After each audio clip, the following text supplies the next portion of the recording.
বাসায় তৈরি করা পারফেক্ট মেয়োনিজ দিয়ে পারফেক্ট একটি বার্গার তৈরি করব, তাও অল্প সময়ের মধ্যে। বাহিরের কেনা বার্গার থেকেও বেশি ভাইব থাকছে এই বার্গারে। যেহেতু বার্গারটি ইফতারে খাবো, তাই খুব অল্প ইনগ্রেডিয়েন্টস দিয়ে লাইট ওয়েটের বার্গারটি তৈরি করব। বার্গারটি তৈরির জন্য একটি মুরগির অর্ধেক ব্রেস্ট পিস আমি এভাবে ছোট ছোট করে কেটে নিয়েছি। এখন বার্গারের পেটি বানানোর জন্য ব্লেন্ডারে ব্লেন্ড করে মাংসটিকে প্রস্তুত করব। ব্লেন্ডার করার পর আমি তো অবাক, এত পারফেক্ট টেক্সচারের মাংস কিন্তু আমি নিজেও আশা করিনি। তো এখন আর পেটি বানানোতে আমার কোনো ঝামেলাই হবে না। মাংসের টেক্সচারটা একদম পারফেক্ট হয়েছে, ইভেনচুয়ালি পারফেক্টের থেকেও বেশি হয়েছে। এরকম পেটি দিয়ে বাসায় বার্গার বানালে আপনার পকেটের 400 টাকা তো বেঁচেই যাচ্ছে। এত সুন্দর টেক্সচারের সফট চিকেন পেটি দিয়ে বার্গার যদি বাহিরে সেল করে, তাহলে এটার প্রাইস কেমন হবে আমার আর বলা লাগবে না। আর কি, চিকেনের সাথে ভালোভাবে পেঁয়াজ মরিচ কুচি মিক্স করে নিলাম। পেঁয়াজ আর মরিচটা মিক্স করার সময় আমি একটু লবণের ছিটে দিয়ে দিলাম। তারপর পর্যায়ক্রমে দিলাম গোলমরিচ, দারচিনি আর এলাচের গুঁড়ো। তো গরম মশলার গুঁড়ো দিচ্ছি, তাই খুব সামান্য পরিমাণে অ্যাড করব। এটির জন্য যতটুকু চিকেন নিয়েছি ওই অনুযায়ী অল্প অল্প করে গরম মশলার গুঁড়োগুলো অ্যাড করব। আর কি, দেরি না করে সবকিছু ভালোভাবে ম্যারিনেট করে নেব। যত বেশি সময় ধরে ম্যারিনেট করা যায় তত ভালো। এখন অন্যান্য মশলাগুলো দিয়ে দেবার পালা। যেমন ধরেন সামান্য পরিমাণ লাল মরিচের গুঁড়ো, অল্প পরিমাণ রসুন এবং আদার পেস্ট। মশলা একসাথে দেওয়া কমপ্লিট হয়ে গেলে আবার 5 মিনিট ধরে ম্যারিনেট করে নেব।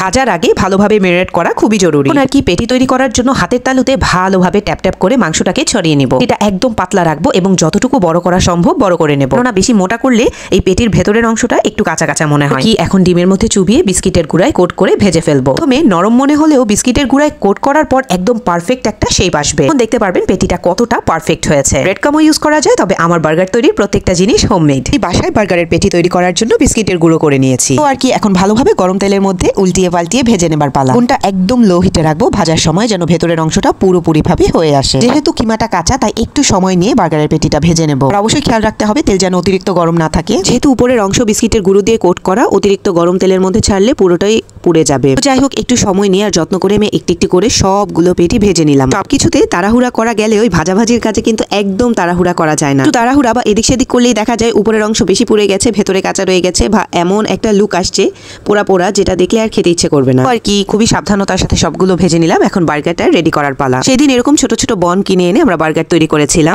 সেই দিন আমাদের হাতে তেমন টাইম ছিল না, তবে সবচেয়ে বেস্ট হবে বড় বড় সুপার শপগুলোতে বার্গারের জন্য আলাদা বান পাওয়া যায়। তো এই বানগুলো পারচেস করে আনলে সবচেয়ে বেস্ট হয়, কারণ ওগুলো টেক্সচার ভালো থাকে। আর বার্গার বানানোতে তো চিজ মাস্ট, আমরা চিজও কিনে আনলাম। কারণ আপনার পছন্দের তৈরি করা বার্গারে যদি চিজি বাইট না থাকে, তাহলে খেতে একটুও ভালো লাগবে না। এখন রুটির মাঝখানের অংশটুকুতে হোমমেড মেয়োনিজটা ভালোভাবে চারপাশ ছড়িয়ে মেখে দেবো। প্রত্যেকটা বানে আমি একটু বেশি করেই মেয়োনিজ দিয়েছি, যেন গ্রেভি হয়। মেয়োনিজটা খুবই সুস্বাদু হয়েছে। তো এই চিকেন পেটির সাথে মেয়োনিজ আর চিজের বাইটটা কিন্তু দারুণ জমবে। প্রত্যেকটা চিজকে ভেঙে এভাবে ছড়িয়ে ছিটিয়ে বিছিয়ে দিয়েছি। এখন কাজ প্রায় শেষ, শুধুমাত্র ওভেনে একটু হিট দিয়ে নেবার পালা। তো ওভেনে হিট দেওয়ার উদ্দেশ্যই হচ্ছে চিজটা যেন ভালোভাবে গলে যায়। অনেকে চাইলে এখানে লেটুস পাতা, সালাদ, টমেটো সসের সালাদ এগুলো ব্যবহার করতে পারে। তো আমরা এগুলো আজকে স্কিপ করেছি, আমরা এই সালাদ ছাড়াই খাবো। তো ফাইনালি এই হচ্ছে আমাদের হোমমেড বার্গার। কার কেমন লেগেছে অবশ্যই কমেন্ট বক্সে জানাবেন। আজকে এতটুকু, ইনশাআল্লাহ দেখা হবে নেক্সট ব্লগে।